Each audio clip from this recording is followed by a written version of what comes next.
प्रभु की स्तुति। आप इस चैनल को रोजाना सुनकर 1 साल में बाइबल पढ़ सकते हैं। Please subscribe and support. आज के बाइबल अध्याय। मीका भविष्यवक्ता की पुस्तक अध्याय 1। मीका भविष्यवक्ता की पुस्तक अध्याय 1। यहोवा का वचन जो यहूदा के राजा योताम, आहाज और हिजकिय्याह के दिनों में मीका मोरेशेती को पहुंचा, जिसको उसने शोमरोन और यरूशलेम के विषय में पाया। हे जाति जाति के सब लोगों, सुनो। हे पृथ्वी, तू उस सब समेत जो तुझ में है ध्यान धर, और प्रभु यहोवा तुम्हारे विरुद्ध वरन परमेश्वर अपने पवित्र मंदिर में से तुम पर साक्षी दे। क्योंकि देख, यहोवा तो अपने पवित्र स्थान से बाहर निकलता है, और वह उतरकर पृथ्वी के ऊंचे स्थानों पर चलेगा, और पहाड़ उसके नीचे ऐसे गल जाएंगे और तराई ऐसे फटेंगी, जैसे मोम आग की आंच से और पानी जो घाट से नीचे बहता है। यह सब याकूब के अपराध और इस्राएल के घराने के पाप के कारण से होता है। याकूब का अपराध क्या है? क्या सामरिया नहीं? और यहूदा के ऊंचे स्थान क्या है? क्या यरूशलेम नहीं?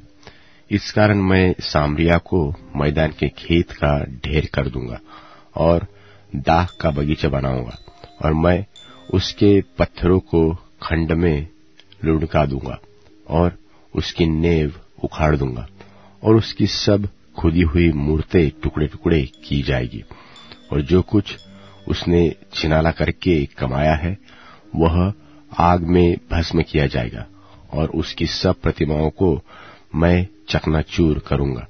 क्योंकि छिनाले की ही कमाई से तो उसने उनको संचय किया है, और वह फिर छिनाले की सी कमाई ही को हो जाएगी। इस कारण मैं छाती पीट पीट कर हाय हाय करूंगा। मैं लुटासा और नंगा चला फिरा करूंगा।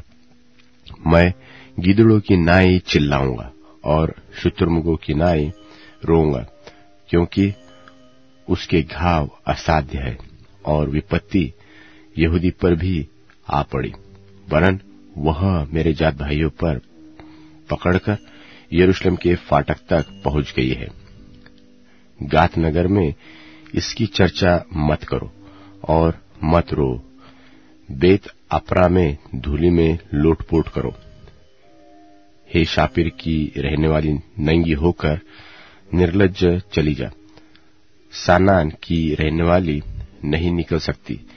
बेतेसेल के रोने पीटने के कारण उसका शरण स्थान तुमसे ले लिया जाएगा, क्योंकि मारोत की रहने वाली तो कुशल की बाट जोहते जोहते तड़प गई है, क्योंकि यहोवा की ओर से यरूशलेम के फाटक तक विपत्ति आ पहुंची है।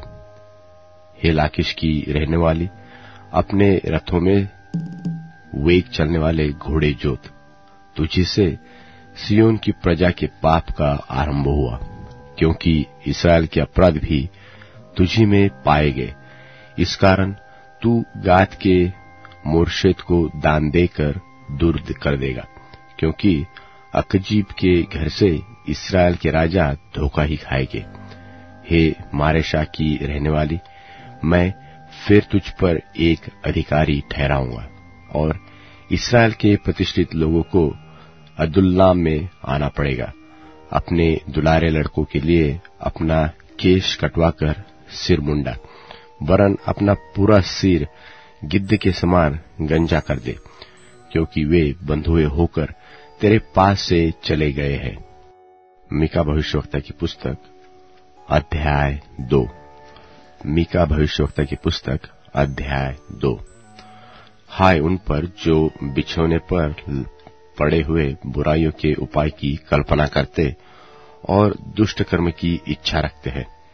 बलवंत होने के कारण भोर को दिन निकलते ही वे उसको पूरा करते हैं, और वे खेतों का लालच करके उन्हें छीन लेते हैं, और घरों का लालच करके उन्हें भी ले लेते हैं, और उसके घराने समेत पुरुष पर और उसके निज भाग समेत किसी पुरुष पर अंधेर और अत्याचार करते हैं। इस कारण यहोवा यो कहता है कि मैं इस कुल पर ऐसी विपत्ति डालने की कल्पना करता हूं जिसके नीचे से तुम अपनी गर्दन हटा न सकोगे, न अपने सिर ऊंचा कर पाएंगे, क्योंकि वह विपत्ति का समय होगा। उस समय यह अत्यंत शोक का गीत दृष्टांत की रीति पर गाया जाएगा कि हम तो सर्वनाश हो गए, वह मेरे लोगों के भाग को बिगाड़ता है। हाय, वह उसे मुझसे कितनी ही दूर कर देता है। वह हमारे खेत बलवा करने वाले को दे देता है। इस कारण तेरा ऐसा कोई न होगा जो यहोवा की मंडली में चिट्ठी डालकर नापने की डोरी डाले। बकवासी कहा करते हैं कि बकवास न करो, इन बातों के लिए न कहा करो। ऐसे लोगों में से अप्रतिष्ठा जाति न रहेगी। हे याकूब के घराने, क्या यह कहा जाए कि यहोवा का आत्मा अधीर हो गया है? क्या ये काम उसी के किए हुए है? क्या मेरे वचनों से उसका भला नहीं होता जो सिधाई से चलता है? परंतु कल की बात है कि मेरी प्रजा शत्रु बनकर मेरे विरुद्ध उठी है। तुम शांत और भोले भाले राहियों के जो लड़ाई का विचार न करके निधड़क चल रहे हैं, उनके तन से चादर छीन लेते हो। मेरी प्रजा की स्त्रियों को तुम उनके सुखधामों से निकाल देते हो और उनके नन्हे बच्चों से तुम मेरी दी हुई उत्तम वस्तुएं सर्वदा के लिए छीन लेते हो। उठो, चले जाओ, क्योंकि यह तुम्हारा विश्राम स्थान नहीं है। इसका कारण वह अशुद्धता है जो कठिन दुख के साथ तुम्हारा नाश करेगी। यदि कोई झूठी आत्मा से चलता हुआ यह झूठी बात कहे कि मैं तुमसे नित्य दाख मधु और मदिरा का वचन सुनाता रहूंगा, तो वही इन लोगों का भविष्यवक्ता ठहरेगा। हे याकूब, मैं निश्चय तुम सबों को इकट्ठा करूंगा। मैं इस्राएल के बचे हुओं को निश्चय इकट्ठा करूंगा। बासरा की भेड़ बकरियों की नाई एक संग रखूंगा। उस झुंड की नाई जो अच्छी चराई में हो, वे मनुष्यों की बहुतायत के मारे कोलाहल मचाएंगे। उनके आगे आगे बाड़े का तोड़ने वाला गया है, इसलिए वे भी उसे तोड़ रहे हैं और फाटक से होकर निकल जा रहे हैं। उनका राजा उनके आगे आगे गया, अर्थात यहोवा उनका सरदार और अगुवा है। यूहन्ना का प्रकाशित वाक्य 10वां अध्याय। फिर मैंने एक और बलि स्वर्गदूत को बादल ओढ़े हुए स्वर्ग से उतरते देखा। उसके सिर पर मेघ धनुष था और उसका मुंह सूर्य का सा और उसके पांव आग के खंबे के से थे और उसके हाथ में एक छोटी सी खुली हुई पुस्तक थी। उसने अपना दहिना पांव समुद्र पर और बायां पृथ्वी पर रखा और ऐसे बड़े शब्द से चिल्लाया जैसा सिंह गरजता है। और जब वह चिल्लाया तो गर्जन के 7 शब्द सुनाई दिए। और जब 7 गर्जन के शब्द सुनाई दे चुके तो मैं लिखने पर था और मैंने स्वर्ग से यह शब्द सुना कि जो बातें गर्जन के उन 7 शब्दों से सुनी हैं उन्हें गुप्त रख और मत लिख। और जिस स्वर्गदूत को मैंने समुद्र और पृथ्वी पर खड़े देखा था, उसने अपना दहिना हाथ स्वर्ग की ओर उठाया और जो युगानुयुग जीवता रहेगा, और जिसने स्वर्ग को और जो कुछ उसमें है और पृथ्वी को और जो कुछ उस पर है और समुद्र को और जो कुछ उसमें है सृजा, उसी की शपथ खाकर कहा, अब तो और देर न होगी, वरन 7वें स्वर्गदूत के शब्द देने के दिनों में जब वह तुरही फूंकने पर होगा, तो परमेश्वर का गुप्त मनोरथ उस सुसमाचार के अनुसार जो उसने अपने दास भविष्यद्वक्ताओं को दिया पूरा होगा। और जिस शब्द करने वाले को मैंने स्वर्ग से बोलते सुना था, वह फिर मेरे साथ बातें करने लगा कि जा, जो स्वर्गदूत समुद्र और पृथ्वी पर खड़ा है उसके हाथ में की खुली हुई पुस्तक ले ले।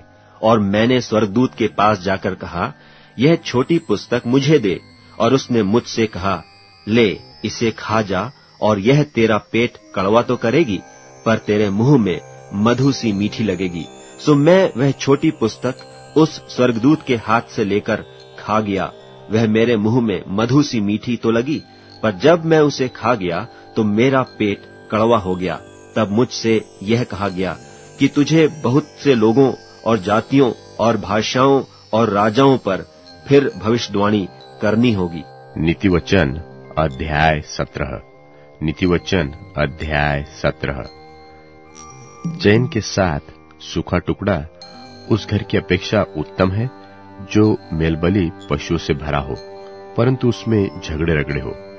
बुद्धि से चलने वाला दास अपने स्वामी के उस पुत्र पर जो लज्जा का कारण होता है प्रभुता करेगा, और उस पुत्र के भाइयों के बीच भागी होगा।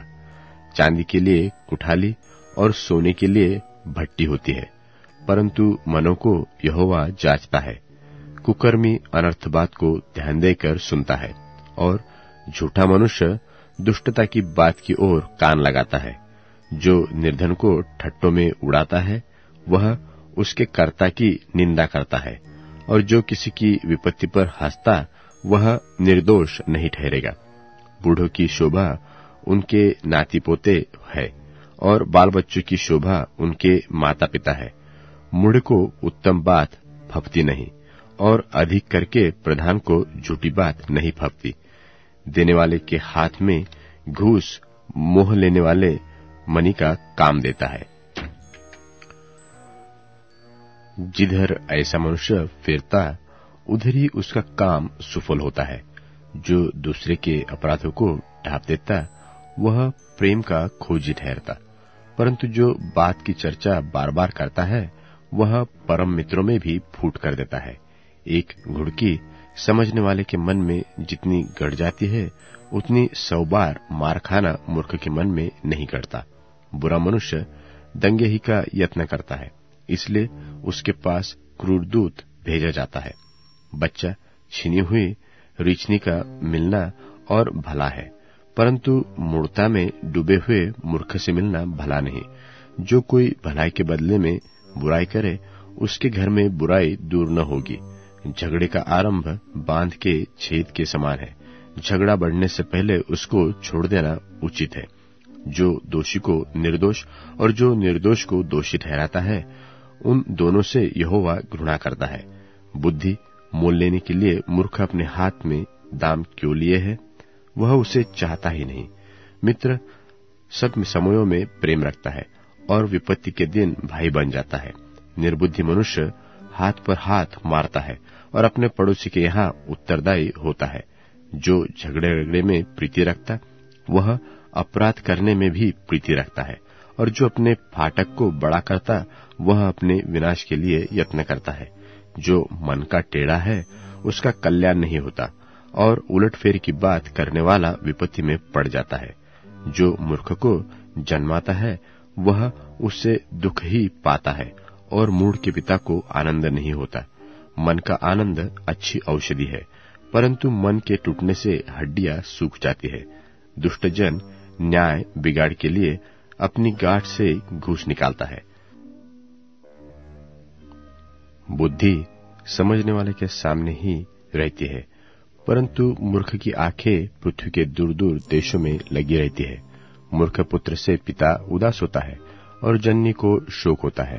फिर धर्मी से दंड लेना और प्रधानों को सिधाई से कारण पिटवाना दोनों काम अच्छे नहीं है। जो संभल कर बोलता है वही ज्ञानी ठहरता है, और जिसकी आत्मा शांत रहती है सोई समझ वाला पुरुष ठहरता है। मूढ़ भी जब चुप रहता है तब बुद्धिमान गिना जाता है, और जो अपना मुंह बंद रखता वह समझ वाला गिना जाता है। अब Amazon music, tune in, Spotify और YouTube म्यूजिक में उपलब्ध है। Please follow it.